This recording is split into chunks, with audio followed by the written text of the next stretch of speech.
Монгол улсын ерөнхийлөгчийн нивэлдор Олимпийн таеквондогийн Аз тивийн авраг шалгаруулах тэмцээн энэ сарын 19-нд Улаанбаатар хотноо М-банк аренад эхлэнэ.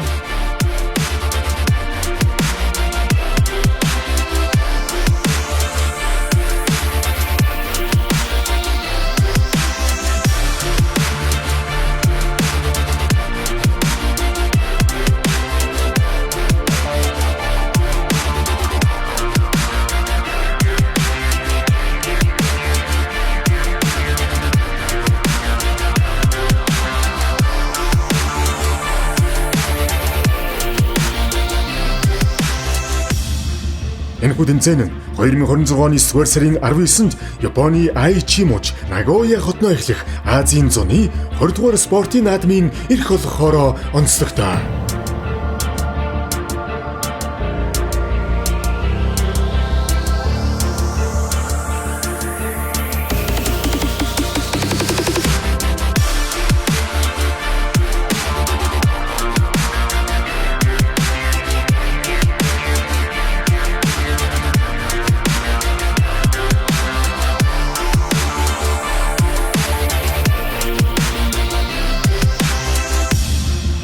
Хоёр жилд нэг удаа болдог Азийн авраг шалгаруулах тэмцээн нь тэвдээ Олимпийн хамгийн өндөр чансааны оноо олгодог гэдгээр ач холбогдолтой.